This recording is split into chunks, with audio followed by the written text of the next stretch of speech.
राजमाता जिजाऊ छत्रपती शिवाजी महाराज, छत्रपती शंभू महाराज,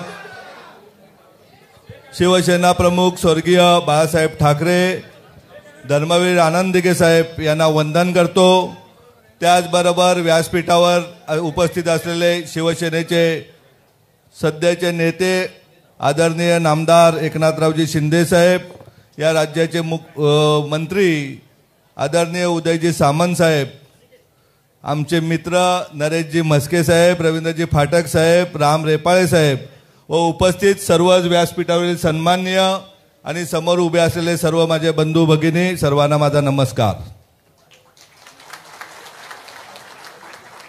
गेले 20 वर्ष किंवा अगदी कॉलेज जीवनापासून धर्मवीर आनंद दिघे साहेबांचं कामकाज मी बघत आलो होतो का ग्रामीण भागातील आडल्या नडल्याला रक्त पाहिजे, हॉस्पिटलला मदत पाहिजे, कोर्टाचं काम पाहिजे, कोर्टाचं काम असलं, पोलीस केसेस, दवाखान्यातलं काम असेल, शिक्षणाचं काम असेल, तर त्यांचाच वारसा घेऊन आदरणीय एकनाथजी शिंदे साहेब 2000 पासून काम करतायत आणि त्याचाच खारीचा वाटा म्हणून जिजाऊ संघटनेमार्फत किंवा जिजाऊ संस्थेमार्फत या कोकणच्या 5 जिल्ह्यामधील विद्यार्थी शिकला पाहिजे, त्या दृष्टीने जिजाऊ संस्था एका व्यवसायातून आलेल्या पैशावरती 10 सीबीएसई शाळा अगदी मोखाडा तलासरीपासून सावंतवाडीपर्यंत 48 स्पर्धा परीक्षा वाटणार आहे। त्याचबरोबर 28 आरोग्य क्लिनिक, 32 पोलीस भरती केंद्र, पोलीस व सैन्य भरती केंद्र, असे विविध प्रकारचे गाव, तिथे प्रत्येक गावात जाऊन आरोग्य शिबिर घेणे, प्रत्येक गावात जाऊन वह्या वाटप करणे, ही सर्व काम करत होते। आज कामाचा व्याप बघत असताना कुठेतरी आपल्याला एकनाथजी शिंदे साहेबांसारखे दोन्ही नेते जर एकच काम करत असतील तर ते एका बाजूला जर शिंदे साहेबांसारखा नेता आला तर कोकणच्या घराघरातच नव्हे तर कोकण 5 जिल्हे येत्या वर्ष 2 वर्षामध्ये शिक्षणाने, आरोग्याने, रोजगाराने समृद्ध केल्यानंतर तोच पॅटर्न आपण महाराष्ट्रातल्या उरलेल्या 25 जिल्ह्यांना करू शकतो का? अगदी मी भाषणात सांगत असायचो साहेब का कुठल्या तरी पक्षाचं रुग्णालय झालं पाहिजे, मला नक्कीच खात्री आहे का शिवसेना पक्षाचे रुग्णालय 25च्या 25 जिल्ह्यामध्ये निर्माण होतील का जे एकनाथजी शिंदे साहेबांनी उभे केले असतील।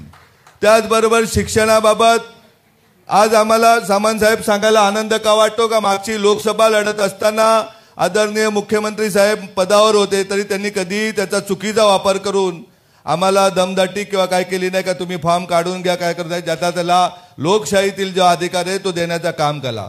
जेव्हा जेव्हा वैयक्तिक अडचण आली त्यावेळेस शिंदे साहेब माझ्याबरोबर 100% राहत होते।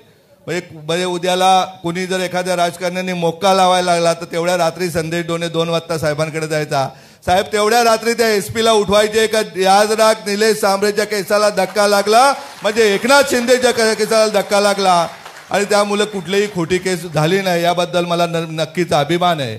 या पुढे जाऊन सांगतोय साहेब, आपण जो भरोसा ठेवलेला आज 60 आमदार आपल्याकडे आहेत, या 60 आमदाराचे 160 आमदार व्हायला वेळ लागणार नाही एवढं तुम्हाला मी नक्कीच सांगतो, कारण आपल्या मागे संपूर्ण महाराष्ट्रातील सामान्य शेतकरी वर्ग, महिला वर्ग, जन दुबला जो दिन दुबला, ज्या राज्याने कधी बघितलंच नव्हतं का मुख्यमंत्र्यांचा ताफा चालला, एखादी महिला हात करते किंवा एखादा वृद्ध हात करतो, ताबडतोब ताफा थांबवून त्याला तात्काळ मदत केली जात होती।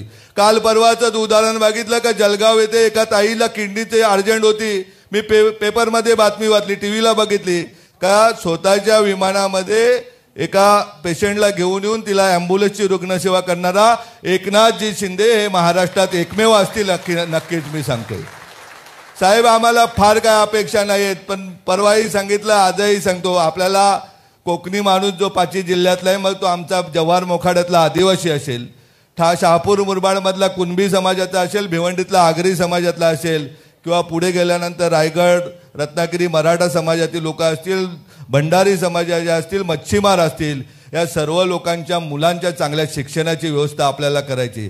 ज्याप्रमाणे देशाचं शेवटचं टोक आहे केरळ, आज 100% ते सुशिक्षित, त्याप्रमाणे इथल्या गोरगरीब शेतकऱ्याचा, शेतमजुराचा पोरगा शिकला पाहिजे, जेणेकरून ते शिकल्यानंतर आमच्या 5वीला पुजलेली जी गरिबी आहे का कन्स्ट्रक्शनला काम करणारा आदिवासी माणूस, हॉटेलमध्ये काम करणारा मुरबाड शहापूरचा कार्यकर्ता, त्याचबरोबर लिफ्टमधला वॉचमॅन, गाडीचा ड्रायव्हर, घरकाम करणारी ताई, हे चित्र आम्हाला बदलायचं आहे आणि हे बदलण्यासाठी मी आपल्याबरोबर आलेले।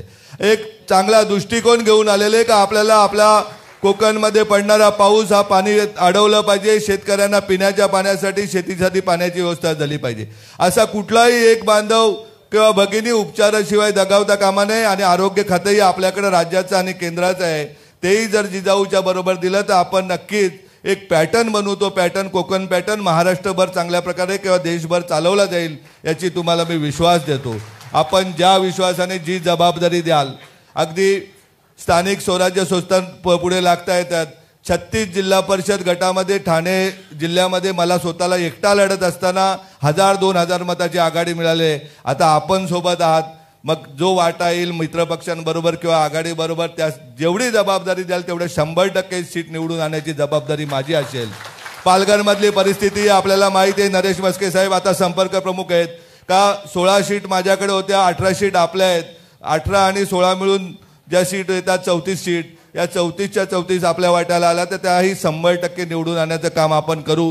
बाकी वाडा नगरपंचायत लागते, डहाणू लागते, मोखाडा जव्हार लागते. यामध्ये तुम्ही आणि मी बरोबर असल्यानंतर मला वाटत नाही का कुठली कमतरता येईल. आणि नक्कीच आपल्याला विश्वास देतो का आपण जसे काल आमच्या बरोबर होता, तुम्हाला थोड्याशा मर्यादा होता. तुमच्याच पक्षाची लोक तुम्हाला येऊन सांगायचे त्या निलेश सांबरेला मदत करू नका.